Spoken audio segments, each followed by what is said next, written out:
Good morning. How was your night? Ubushize twari turi muri Canada. Kubifuza kwiga Toronto, Quebec, Sherbrooke, ndizera ko mwakoze gukora application zanyu. So, uyu munsi ndabajyana muri Amerika. Ndakwereka inzira wakoresha ukisanga muri Amerika kuri visa sponsorship, free accommodation, ndetse ukajya ubona na salary mu gihe cy'umwaka wose. Can you feel it? Aya ni amahirwe ku banyafurika bose. Nigeria, Kenya, Uganda, Ghana, Botswana, Rwanda, Burundi, wherever. Aho waba uturuka hose muri Afrika, wemerewe kwa applyinga kuri no application. Ukaba waba umuvolontaire.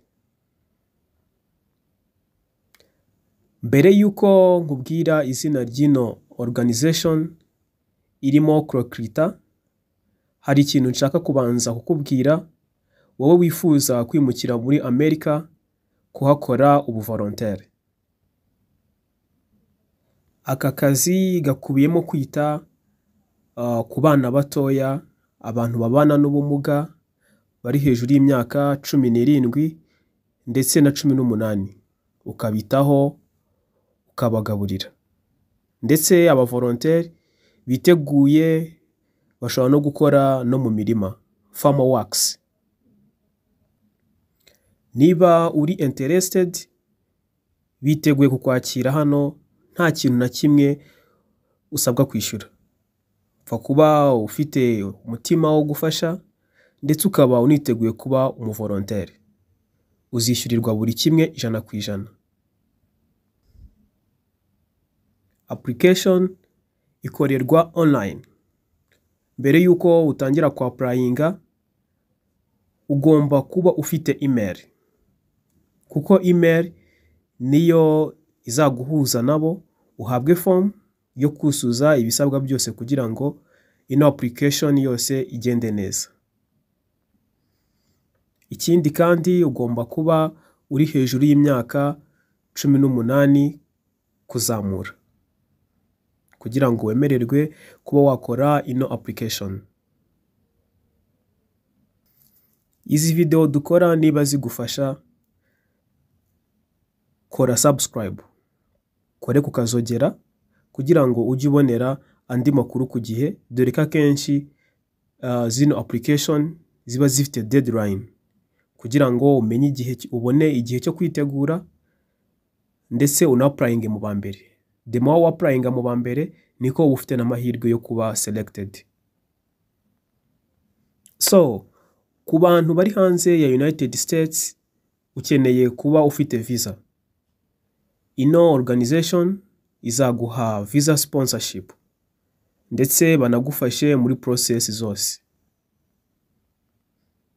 Uzahabwa aho kuba, ibyo kurya, health insurance, ndetse uzitabwaho mu bintu byose uzakenera.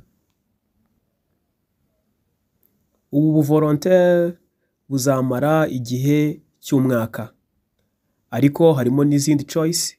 Ushobora guhitamo wenda amezi 3 bitewe n'igihe ufite, cyangwa se igihe wifuza gukora ubwo buvolontaire. It depends on your choice. Bitewe n'imirimo uzaba uhakora, gufasha abandi, kwita ku babana n'ababana n'ubumuga, nta kabuza uzahakura ibyishimo. Ubwo rero niba wifuza kuba umuvolontaire hano, ugomba kuba uzi ururimi rw'icyongereza. Niba utazi English, I'm very sorry, ntabwo wemerewe kwa applyinga hano. Kuko abo uzitaho cyangwa abo uzafasha baba muri USA, bavuga English. Ndetse na training uzahabwa mbere yo gutangira, uzayihabwa mu rurimi rw'icyongereza. Ubwo rero urumva ugomba kuba uzi kuvuga no kwandika icyongereza neza. Indi profit irimo hano nuko mu gihe ubaye selected, wemerewe kujyana n'abagize umuryango wawe mukaba muzamaranayo igihe cy'umwaka nawe uzamarayo. Wibuke ko ibiciro byose harimo visa, ingendo, traveling cost, byose nibo bireba, uzabyishyurirwa 100%. This is a big opportunity. Don't miss. Nta rungu uzagira kuko wemerewe kuba wazana abagize umuryango wawe mukabana mu gihe waba wiyemeje kuhamara uko cyaba kingana kose, guhera ku mwaka, amezi 3 se, it depends. Ino organization iri muri United States of America, izina ryayo ni Camp Hill. So apply now. Camp Hill Association in North America, ngira ngo uri kubona website yabo. Ushobora gusura ino website yabo ukareba position zose zihari. Starting date ni itariki 24 z'ukwezi kwa 8 2023 uyu mwaka. Urabona handitse apply. Ushobora guhitamo umwaka cyangwa se amezi 3. Urabona Camp Hills Village ikeneye abavolonteri bazaba mu cyaro cy'abantu nka 250. So aho waba uturuka hose muri Africa, you are eligible to apply for this one. Ni ubuntu ndetse bazagufasha kwerekeza muri Amerika niba uri interested. Kuri no website ya Camp Hill urabonamo vacancies nyinshi.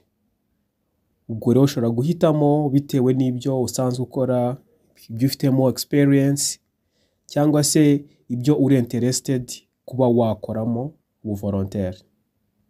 Make sure ko ufite email mbere yuko utangira application.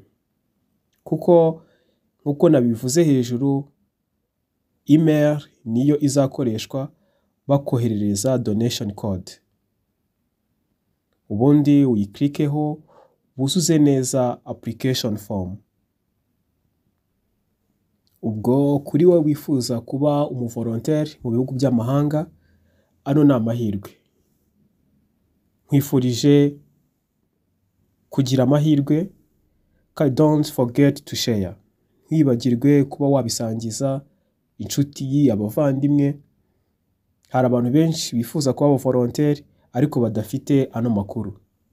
Ushobora rero kubasharinga kugira ngo nabo bagerageze amahirwe yabo. Goodbye. See you.